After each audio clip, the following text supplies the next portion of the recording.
ഈ കിഴക്കേനടയാണ് ഈ അമ്പലത്തിൻ്റെ മെയിൻ എൻട്രൻസ്. സ്ത്രീകളും പുരുഷന്മാരും ട്രഡീഷണൽ വസ്ത്രങ്ങൾ മാത്രമേ ധരിക്കാൻ പാടുള്ളൂ. ജീവൻ തുടിക്കുന്ന 31ഓളം ശില്പങ്ങളും ശിവന്റെയും പാർവതിയുടെയും വ്യത്യസ്ത രീതിയിലുള്ള ശില്പങ്ങളാണ് ഇതിനകത്തുണ്ടായിരുന്നത്. പൊതുവെ തിരക്ക് കുറഞ്ഞതും ആഴമേറിയതും അപകട സാധ്യത ഏറിയതുമാണ് ഈ beach. Hello guys, good morning. ഇപ്പം സമയം 6:30 ആവുന്നേ ഉള്ളൂ. ഞങ്ങൾ ഇന്നലെ രാവിലെ തിരുവനന്തപുരത്ത് എത്താൻ വൈകിയതുകൊണ്ട് ഇന്ന് രാവിലെയാണ് പത്മനാഭനെ കാണാൻ വേണ്ടി പോകുന്നത്. അപ്പോൾ അതേ ഞങ്ങളെല്ലാവരും റെഡിയായി വന്നിട്ടുണ്ട്. ദേവുവിനെ മാത്രം ഒരുക്കിയെടുക്കുന്നത് കുറച്ച് ടാസ്ക്കായിരുന്നു. അമ്പലത്തിലെത്തിക്കഴിഞ്ഞാൽ ഒത്തിരി നേരം ക്യൂവിൽ നിൽക്കാനുള്ളതുകൊണ്ട് വേഗം വിളിച്ചെണീപ്പിച്ച് കുളിപ്പിച്ച് ഒരുക്കി പോകുന്നത്. ഞങ്ങൾ പടിഞ്ഞാറേ നടയിലൂടെയാണ് കയറുന്നത്. ഇനി അങ്ങോട്ട് ക്യാമറയോ ഫോണോ ഒന്നും യൂസ് ചെയ്യാൻ പറ്റില്ല.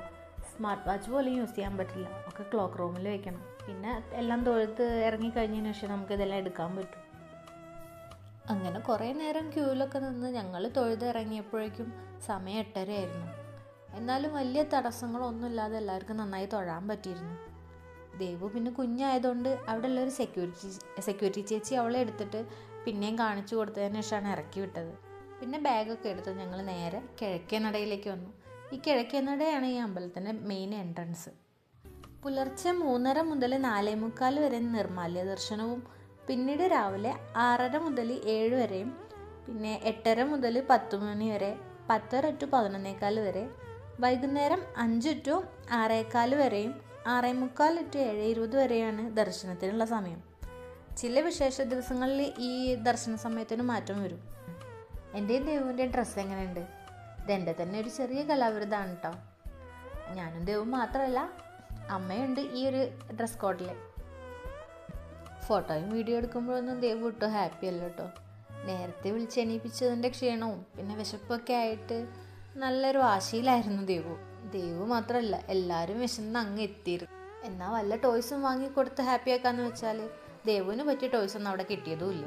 അവസാനം ബ്രേക്ക്ഫാസ്റ്റ് കഴിക്കാൻ കയറിയപ്പോഴേക്കും ദേവു ആകെ തളർന്നിട്ടുണ്ടായിരുന്നു.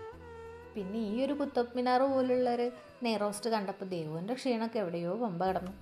ആവശ്യം മൂത്ത് എപ്പോഴും ഒന്ന് ഫുള്ള് വേണമെന്ന് പറഞ്ഞാലും അതിൻ്റെ ബാക്കി പിന്നെ എങ്ങനെയായാലും എൻ്റെ പ്ലേറ്റിലേക്ക് തന്നെ വീഴാനുള്ളതാണ്. പിന്നെ അവിടുന്ന് ഞങ്ങൾക്ക് വേണ്ടി മസാല ദോശയും ചപ്പാത്തിയും പൂരിയും വടയൊക്കെ വാങ്ങി കഴിച്ചു ഞങ്ങൾ അവിടുന്ന് ഇറങ്ങി. പിന്നെ അവിടുന്ന് ഞങ്ങൾ നേരെ റൂമിലേക്കൊക്കെ പോയി ഡ്രസ്സ് ചേഞ്ച് ചെയ്തു റൂം വെക്കേറ്റ് ചെയ്തിട്ട് അടുത്ത ഡെസ്റ്റിനേഷനിലേക്ക് പോകാൻ റെഡി ആയിരിക്കുകയാണ്. വീണ്ടും ഒരു ലോങ് ട്രിപ്പ് തന്നെയാണ് ഇനിയുള്ളത്. റൂമിൽ നിന്ന് ആഴിമല പോയി അവിടുന്ന് തിരിച്ച് റെയിൽവേ സ്റ്റേഷൻ വരെയാണ് ഊബർ ബുക്ക് ചെയ്യുന്നത്.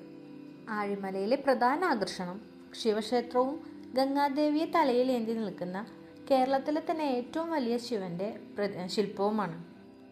അതുകൂടാതെ ഈ അടുത്തായി നിർമ്മിച്ച കേവ് ടെമ്പിളുമാണ്. ഞങ്ങളെത്തിയപ്പോഴേക്കും കുറച്ച് ലേറ്റ് ആയതുകൊണ്ട് ശിവ ടെമ്പിൾ ക്ലോസ് ചെയ്തിട്ടുണ്ടായിരുന്നു. പിന്നെ ഞങ്ങൾ കേവ് ടെമ്പിളിലേക്ക് ടിക്കറ്റ് എടുത്ത് കയറി. ഈ കേവിൻ്റെ ഉള്ളിലൂടെ പോയാലേ നമുക്ക് ശിവൻ്റെ സ്റ്റാച്യുവിൻ്റെ അടുത്തേക്ക് പോകാൻ പറ്റുള്ളൂ. ഒരാൾക്ക് 100 രൂപയാണ് ടിക്കറ്റിൻ്റെ റേറ്റ് വരുന്നത്. പുരാണ കഥകളെ ആസ്പദമാക്കിയുള്ള ജീവൻ തുടിക്കുന്ന 31ഓളം ശില്പങ്ങളും ശിവന്റെയും പാർവതിയുടെയും വ്യത്യസ്ത രീതിയിലുള്ള ശില്പങ്ങളാണ് ഇതിനകത്തുണ്ടായിരുന്നത്. അത്രയും പെർഫെക്ഷനോട് കൂടിയും വലുപ്പത്തിലുമാണ് അതിനകത്ത് ചെയ്തു വെച്ചിരുന്നത്. വീഡിയോഗ്രാഫിയും കർശനമായി നിരോധിച്ചതുകൊണ്ട് അതൊന്നും ഞങ്ങൾക്ക് ക്യാപ്ചർ ചെയ്യാൻ പറ്റിയില്ല. തിരുവനന്തപുരം വരുന്നവർ ആഴിമലയിലെ ഈ കേവ് ടെമ്പിൾ മസ്റ്റായിട്ട് എക്സ്പ്ലോർ ചെയ്യണം. 100 രൂപയ്ക്ക് ഈ ഒരു കാഴ്ച വർത്താണ്. ഞങ്ങൾക്ക് ഒത്തിരി ഇഷ്ടമായി. പക്ഷേ ഒന്നും വീഡിയോ എടുക്കാൻ പറ്റിയില്ല എന്നുള്ള സങ്കടം മാത്രമേ ഞങ്ങൾക്ക് ഉണ്ടായിരുന്നുള്ളൂ. കേവ് എക്സിറ്റ് കഴിഞ്ഞാൽ പിന്നെ നേരെ ചെല്ലുന്നത് 58 അടി ഉയരമുള്ള ശിവന്റെ പ്രതിമയുടെ അടുത്തേക്കാണ്. ആകാശത്തു നിന്ന് കുതിച്ചൊഴുകുന്ന ഗംഗാദേവിയെ ഭഗവാൻ തൻ്റെ ജടയ്ക്കുള്ളിൽ ബന്ധിക്കുന്ന ഭാവത്തിലാണ് ഈ ശില്പം പണി കഴിച്ചിട്ടുള്ളത്. ഏകദേശം 6 വർഷം എടുത്തിട്ടാണ് PS ദേവദത്തൻ എന്ന ശില്പി ഈ കൂറ്റൻ ശില്പത്തിന് നിർമ്മാണം പൂർത്തീകരിച്ചത്. 2021 ഡിസംബറിലാണ് ശിവന്റെ പ്രതിമ പൊതുജനങ്ങൾക്കായി തുറന്നു കൊടുത്തതെങ്കിലും 2025 ഓഗസ്റ്റിലാണ് കേവ് ടെമ്പിൾ ഇനാഗ്രേറ്റ് ചെയ്തത്.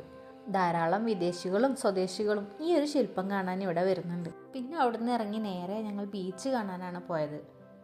പൊതുവെ തിരക്ക് കുറഞ്ഞതും ആഴമേറിയതും അപകട സാധ്യത ഉള്ളതുമാണ് ഈ ബീച്ച്. കടലും മലയും ചേരുന്ന മനോഹരമായ കാഴ്ചയാണ് ഈ ബീച്ചിനെ മറ്റുള്ള ബീച്ചുകളിൽ നിന്നും വ്യത്യസ്തമാക്കുന്നത്. കണ്ടിരിക്കാൻ തന്നെ എന്ത് ഭംഗിയാണല്ലേ.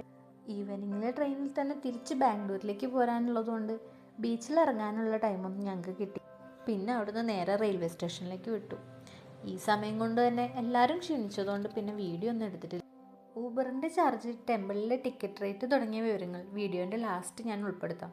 എല്ലാവരും സന്തോഷത്തോടെയും സമാധാനത്തോടെയും ഇരിക്കട്ടെ എന്ന് ആശംസിച്ചുകൊണ്ട് ഈ ഒരു വ്ളോഗ് ഞാനിവിടെ വൈൻഡപ്പ് ചെയ്യുന്നു.